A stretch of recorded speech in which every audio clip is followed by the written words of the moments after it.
Hey everyone, Mike Klingler here. A lot of you might remember that last I made a video about DavorCoin. I was saying a lot of red flags. Weren't taking good care of their leadership.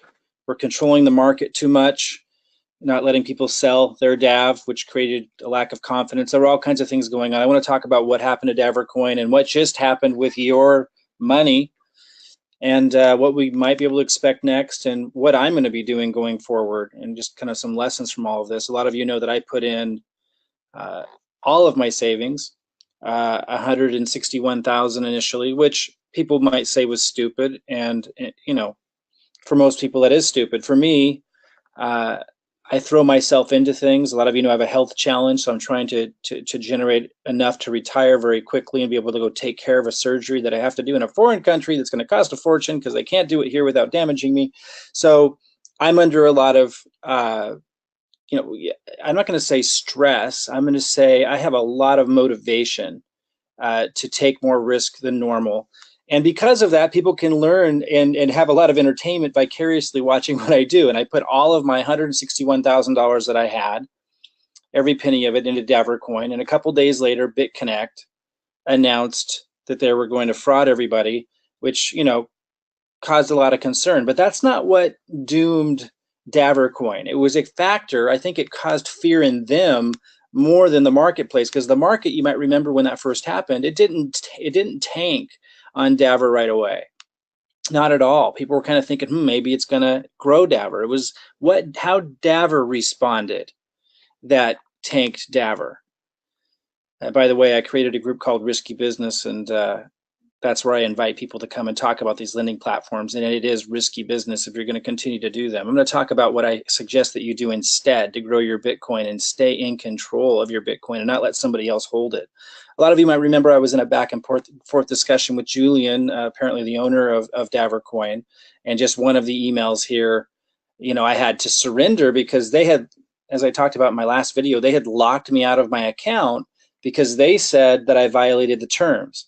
Now, understand, they didn't email me first. They didn't ask any questions first. They just locked me out of my account with no communication whatsoever. And this is somebody who had put in $161,000 lend and then had put another $27,000 in after that from the interest. So I was really believing in them and giving them incredible, I was just putting a lot of faith into them, and that was how I was repaid, locking me out of my account because after a while, after I made a video and made a viral video saying, if you post this video, I told the story and I had everybody post the video about what they did to me all over the internet and email them. And I had thousands of people emailing them. Then they reached out. To communicate to me. And this is really why Davor has struggled. No, I'm not here to tear down Julian or anything. I just think people need to understand what really is the challenge with the lending platform industry beyond the regulatory issues is just a lack of leadership and care for people. And when you treat people badly, it wasn't just me. I heard of many that had been treated that way. People are going to stop lending. I wanted to stop lending after that. Others wanted to stop lending after that. We share our story. That's what happened to Davor. Now I ended up, he gave me some terms saying, by the way, what happened was the person that referred me to Davor couldn't find a referral link, and they wanted to go to bed, and I wanted to sign up, and so I said, send me your login information because they had just signed up, so I could find the referral link, and because of that, DavorCoin said that was my position. I was having two positions, and it's against their terms. And what I had said to them was, I can show you that the Bitcoin coming from my sponsor's account is being sent to another Bitcoin account and going into somebody else's bank. Like, we can do that instead of you just closing their account and locking me out of mine and making me pay back like all this interest and so forth that, most of it I just reinvested back into Davor. But they didn't want to do that. They didn't want to look at it. They just wanted to take a bunch of money out of what I had lent. And again, even my feeling was Julian is a stand-up guy and a principled guy in many respects, but he knows when, when he doesn't want to know something because it benefits him not to know it. That's kind of the angle he was taking. And I think it was fear-based. I think they were fear-based from what happened to BitConnect, and they were afraid to let their resources go. And so they started really making bad decisions and mistreating the people they should have taken care of most. And had they not been so fear-based, I think they could have done just fine. And although there are the regulatory issues in the United States and Canada, but and Texas had given them a cease and desist, and that would have been something they would have had to have dealt with, or stopped marketing, at least in Texas, for example. But nonetheless, it was the way that they responded to the BitConnect event, I think, created fear in them that caused them to make decisions and treat people in a way that, especially their leadership, the people that had influence in their community, that really is what devastated the company. I hope they make it. I hope they find a way to create a utility token like they're talking about, but it's just really hard to imagine that they can do that based on what we've seen so far. So what really happened was, yeah, BitConnect screwed the market completely. I mean, you could say it was fraud. I don't know if it's any more fraud than the United States student loan system, getting all these middle class, lower middle class, upper middle class students to put out huge loans, and then they're paying it back for the rest of their life, and that most of them come out not having a good job at all. That seems like just as much a fraud as what maybe BitConnect did. And there's lots of those, right? The real estate boom, that ended up being a bubble that went bust, and a lot of people lost their homes. That looked like, fraud if what BitConnect did was fraud. So, I mean, I don't know, it's all relative, right? But BitConnect screwed the market. It did create fear. I think it created more fear in DavorCoin than it created in their marketplace that caused DavorCoin to make bad decisions. The cease and desist, not just to DavorCoin, but to all the companies, I mean, that was definitely a pressing issue. I don't know how they were going to deal with that, but those were small jurisdictions. It wasn't international. DavorCoin, their big mistake was they controlled the market too much. They prevented me from selling my DavorCoin. I put in $161,000 of my own money, which is now gone, which was everything I had. And again, I'm not complaining. I took the risk, but nonetheless, I'm just explaining what really happened. And when before they locked me out of my account and those shenanigans, by the way, they did that to other people that made big loans too. But before they did that, I was trying to sell just like $100 worth of DAV a day, and it wouldn't let me. It would let me sell about 100, and then it wouldn't let me for a while, and then a couple days would go by and it wouldn't let me sell any, and then I could again. And they told me, we don't want people controlling the market. I'm like, well, I'm just selling my interest to get the money I put in back after a couple of months. But they wouldn't do that, and that made me very unwilling to want to invest more. And I know they were doing that to others. So a lot of the people that only put in a little, they didn't see that, but people that put in a lot, which is their bread and butter. I mean, the people that were lending a lot, they were afraid to lend more because they couldn't sell their DAV. So they were controlling the market way too much. And by the way, I couldn't sell very much DAV, even when it was 120, 140, 150 a DAV. They were overly controlling the market, which created fear in the people that lended the most. And that is definitely what I think crashed the market most, because people just wanted out. I wanted out. Everybody wanted out after that. And when they saw that I was trying to sell my, get as much as I could out, then they locked me out. And then I found out, I violated terms supposedly. And again, I'm not trying to be mean or anything. And I appreciate what they were trying to do, and I understand the challenges, but just a really mishandling of things. And I think it was all fear-based on their end. After BitConnect went down, I think they just started making really bad decisions that severed their relationships with the people that they needed to nurture relationships with, and they did it in a very striking way. So they controlled the market. I couldn't even get my DAV, even small amounts. I mean, like small amounts for me, to get back the amount that I lent, it might not be a small amount to you, but, to get back a couple $1,000s a day or whatever, it was very difficult. And it was very difficult to get the DAV even on an external exchange to sell. In fact, I couldn't get it on an external exchange. Even when it was over like $100 a DAV. It's just crazy. Like, how could they possibly survive under, doing those kinds of things?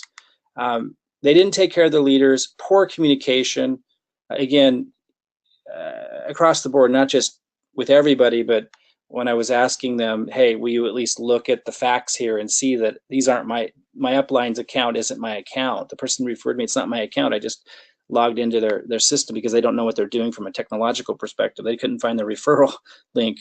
But they didn't want to look to see. I could have proven that very easily. They weren't interested in that. They had an agenda, and they followed through on that agenda, and it's what led to the demise. And then there was just a zero service oriented culture. And I think that's the biggest problem with the lending platform, except Monetize Coin.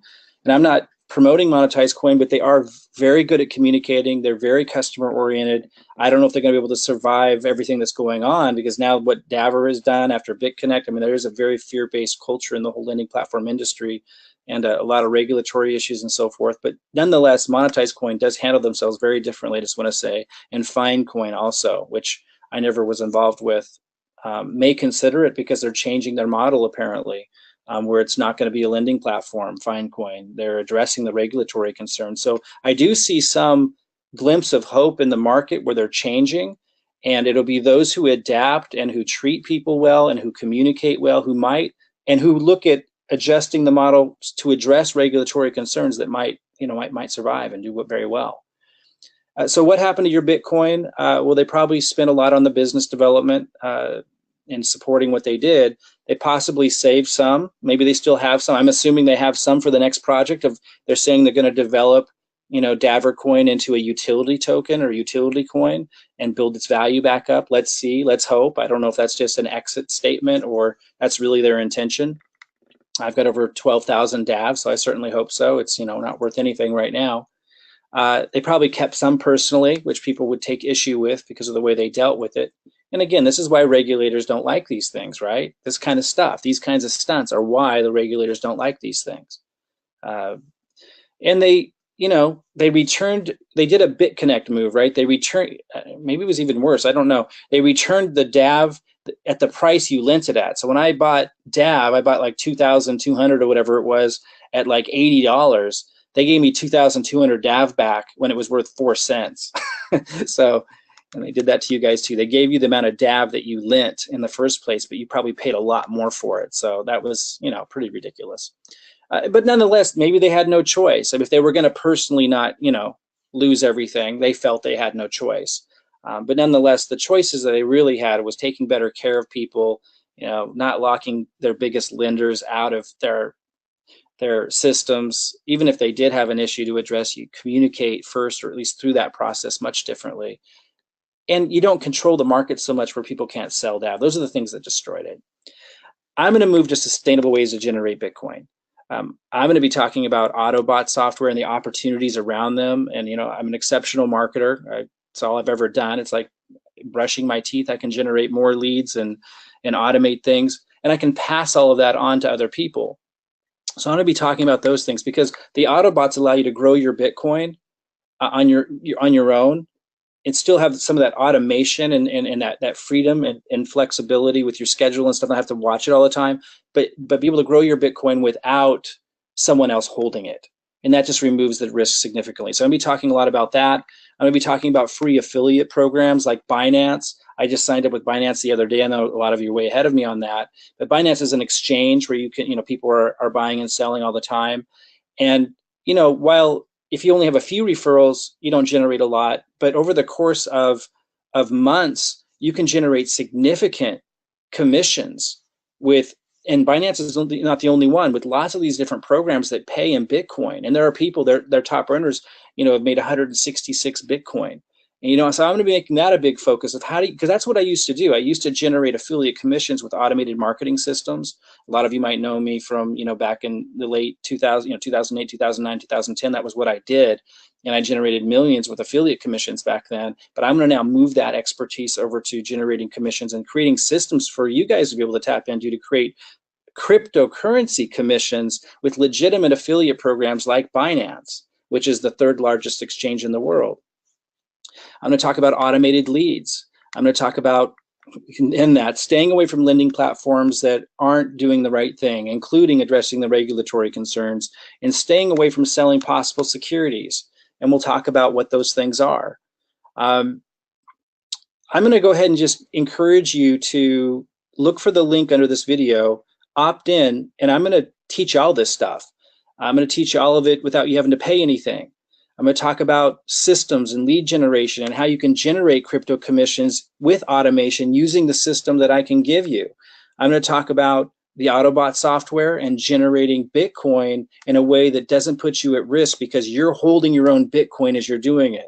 I'm going to be teaching you all kinds of opportunities around that for generating Bitcoin, because there's some incredible opportunities around marketing the Autobot software using the same system that I can help set you up with that generates leads and other crypto commissions like Binance. Like, it's all connected in a singular, simple system. That's what I do. I do have also a group for those of you who want to follow along with how the lending platform industry is developing. I call it Risky Business. And if you enter your name and email in the link below, you're going to learn about a group that you can join, not the Risky Business group, but another group where you can find a guide. And you'll learn about all that in the email you get. And you'll find a guide who can help you plug into all of these resources to figure this stuff out, and you don't have to pay for it. So again, my name is Mike Klingler. For those of you who followed my journey and followed, my story with DavorCoin, it came to an end. As you can see, maybe the story isn't over. I would think it's fantastic if DavorCoin did invest into developing a utility coin that grew in value. That would be fantastic. I want to believe that. But until then, I'm going to be leading people and helping people with my systems, my marketing systems, to generate leads and generate cryptocurrency commissions in ways that are not so risky, that are sustainable, where you're holding your Bitcoin so no one can take it away from you. I'm going to show you how to automate it all and do phenomenally well as a marketer without having to create the system and the content and all of that yourself. So come on in, enter your name and email by clicking on the link below. You'll get an email from me. We're in transition, so the first email will just be kind of telling you what's to come, and you can keep following along on this journey as I evolve into doing something maybe a little bit more sensible, relying on my past knowledge and expertise in marketing, and blow this thing up in a way that's sustainable and that the regulators can appreciate as well. All right, I'll see you guys soon.